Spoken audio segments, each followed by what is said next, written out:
Hello friends, मागील लेक्चरमध्ये आपण सिमिलॅरिटीचा प्रॅक्टिस सेट पाहिला. आता टेस्ट फॉर सिमिलॅरिटी.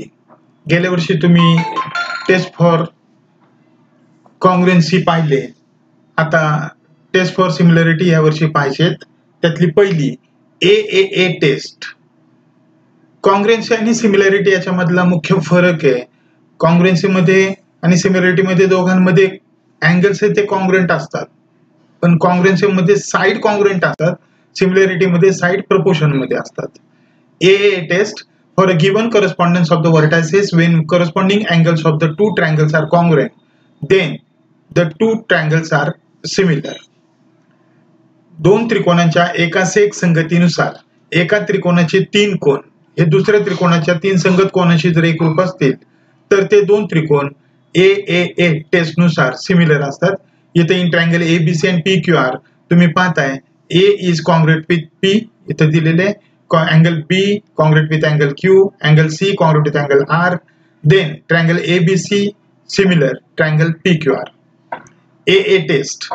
आता ही टेस्ट आपल्याला रीड करता येतील. कोणते दोन ट्रायंगल आहेत ते सिमिलर दाखवताना तीन कोण दाखवण्याऐवजी दोन जर दिले तर तिसरा ऑटोमॅटिक होतो. त्रिकोणाच्या तिन्ही कोणाची बेरीज आहे ती 180 असते, माहिती आहे तुम्हाला. त्यामुळे उरलेला कोण ऑटोमॅटिक कॉन्ग्रुएंट होतो. तीन कोण दाखवण्याची त्यासाठी गरज नाही, दोन कोण दाखवले तरी पुरेसे आहे. म्हणून A टेस्ट सगळ्यात जास्त वेळा वापरतात. For a given correspondence of the vertices when two angles of one triangle are congruent to two corresponding angles of the another triangle, then the two triangles are similar. इथं पाहतोय आपण angle A congruent with angle P and angle B congruent with angle Q. Therefore, triangle ABC similar triangle PQR. Second test SAS test. याला बाकोबा कसोटी असं म्हटलं जातं. For a given correspondence of the vertices of the two triangles, if the two pairs of the corresponding sides are in the same proportion and the angle between them are congruent, then the two triangles are similar. पाहता दोन त्रिकोणाच्या एकाच एक संगतीनुसार जर एखाद्या त्रिकोणाच्या दोन बाजू इथं पाहताय तुम्ही LM आणि PQ ही प्रपोर्शन मध्ये ही 2 आहे, ही 4 आहे, म्हणजे त्यांचा रेशो घेतला तर 1/2 येणार आहे. MN आणि QR ही 3.5 आहे, ही 7 आहे, यांचा रेशो घेतला तर तो 1/2 येणार आहे. तर दिलाय मी LM/PQ is equal to MN upon QR is equal to 1/2. आणि त्यांनी जो समाविष्ट केलेला मधला जो अँगल आहे तर M आणि Q हे दोन कॉन्ग्रुएंट आहेत. Therefore, triangle LMN similar triangle PQR by SAS test. आता SSS टेस्ट बाबा कसोटी. जेव्हा एका त्रिकोणाच्या तीन बाजू दुसऱ्या त्रिकोणाच्या तीन संगत बाजूशी प्रमाणात असतील तेव्हा ते दोन त्रिकोण आहेत ते सिमिलर असतात, एक समरूप असतात. इथं पाहताय तुम्ही AB आणि PQ या दोघांचा रेशो काढला तर तो 1/2 येणार आहे. BC आणि QR 3/6 म्हणजेच 1/2 येणार आहे. आणि AC आणि PR हा सुद्धा किती येणार आहे 1/2. Therefore, triangle ABC similar triangle PQR. Test आपल्याला अशी सांगता येईल. For a given correspondence of the vertices of the two triangles when three sides of the triangle are in proportion to the corresponding three sides of the another triangle, then the two triangles are similar. आता या ज्या taste आहेत या taste तुम्हाला बोर्डाच्या परीक्षेमध्ये अशा विचारल्या जात नाहीत, पण त्याच्यावर आधारित गणित असतात. कोणते दोन ट्रायंगल सिमिलर आहेत का नाहीत हे ठरवण्यासाठी या टेस्ट आपल्याला वापर होतो. तुमच्या शाळांच्या काही क्वेश्चन पेपर मध्ये मात्र हा जो प्रश्न आहे properties of the similar triangles हा विचारला गेलेला आहे. तीन प्रॉपर्टीज आहेत. पहिली reflexivity, triangle ABC similar triangle ABC, कोणताही त्रिकोण स्वतःशी समरूप असतो.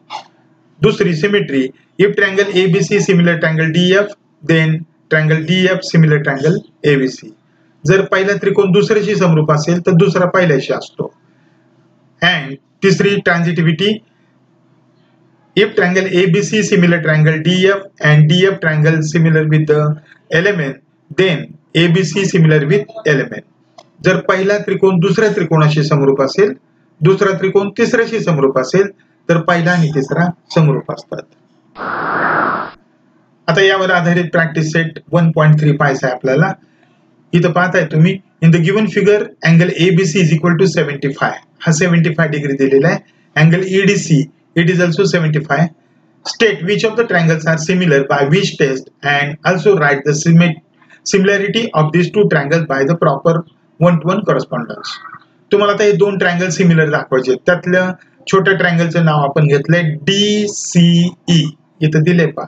इन ट्रायंगल DCE याच रेशो मध्ये पुढचा आला पाहिजे. हा जो D आहे B शी कॉन्ग्रुएंट आहे, तिथं दिले 75 degree.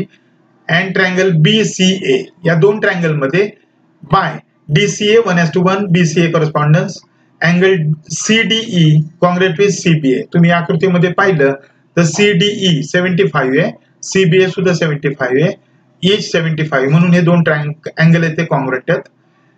Angle DCE congruent with BCA. इथं पहा अँगल DCE हा जो आहे अँगल इथे मी मार्क करतोय तो, आणि BCA म्हणजे तोच, दोन्ही सेम आहेत, कॉमन अँगल आहे. इथं पाहतोय आपण त्या दोन ट्रायंगल मध्ये दोन अँगल कॉमन आहेत, म्हणजे AA टेस्टने हे दोन ट्रायंगल आहेत ते सिमिलर आहेत. Therefore triangle DCE similar triangle BCA by AA test of similarity. दुसरा प्रश्न पहा यातला. Are the triangles in the given figure similar if yes by which test. दिलेले दोन ट्रायंगल इथं पाहताय तुम्ही, हा ट्रायंगल PQR आणि ट्रायंगल LMN हे सिमिलर आहेत का विचारलंय. पहिल्यांदा आपण त्यांच्या ज्या बाजू दिलेल्या आहेत त्यांचा रेशो घेऊ. PQ अपॉन LM हे जर घेतलं इथं पाहताय तुम्ही पहिल्यामध्ये PQ अपॉन LM 6/3. याला जर 3 ने भाग दिला, 3 दुने 7 3 1 3, तर 2/1 असा रेशो होईल. असा जर आपण QR अपॉन MN घेतला तर 8/4 म्हणजे तो सुद्धा 2/1 येईल. आणि PR upon LN 10/5 that is also 2/1. That means in triangle PQR and LMN, PQ upon LM is equal to QR upon MN is equal to PR upon LN. ही तिन्ही ratio same आहेत from first, second and third. म्हणजेच त्रिकोण PQR च्या तिन्ही बाजू त्रिकोण LMN च्या तीन संगत बाजूंशी प्रमाणामध्ये आहेत. And therefore triangle PQR similar triangle LMN by SSS test of similarity. Next problem पाहता. As shown in the figure, two poles of the height 8 meter and 4 meter are perpendicular to the ground. If the length of the shadow of the smaller pole due to the sunlight is 6 meter, and how will be the shadow of the bigger pole at the same time? इथं दोन pole आहेत पहा. आकृतीमध्ये मी PR आणि AC ने हे दोन pole दाखवलेले आहेत. एक पोल आहे तो 4 मीटर उंचीचा आहे, दुसरा आहे तो 8 मीटर उंचीचा आहे. हे इथं जमिनीला परपेंडिक्युलर आहेत, काटकोनामध्ये सरळ आहेत. QR ही PR ची शॅडो आहे, सावली आहे, आणि BCA ती AC ची सावली आहे. इथं QR ची लांबी 6 मीटर दिलेली आहे आणि आपल्याला BC काढायला लावलाय, X काढायला लावलाय. तुम्हाला माहिती आहे दिवसाच्या ठराविक वेळेला सूर्यकिरण समांतर पडत असल्यामुळं तयार होणाऱ्या ज्या आकृत्या आहेत त्या समरूप असतात. दोन पोलने तयार होणारे दोन ट्रायंगल आहेत हे सिमिलर असणार आहेत. म्हणून इथं लिहिलंय as shown in the figure let PR and AC are two poles and QR and BC are their shadows. आपण ज्या आकृत्या काढलेल्या आहेत त्यांचं वर्णन करणं गरजेचं असतं. Therefore triangle PQR similar triangle ABC. इथं आता डायरेक्ट ते दोन सिमिलर आहेत हे सांगितलेले. Therefore PR upon AC is equal to QR upon BC. आपल्याला ज्या गोष्टी काढायच्या आहेत त्याच फक्त इथं आल्या पाहिजेत, ज्या दिलेल्या आहेत त्या आल्या पाहिजेत.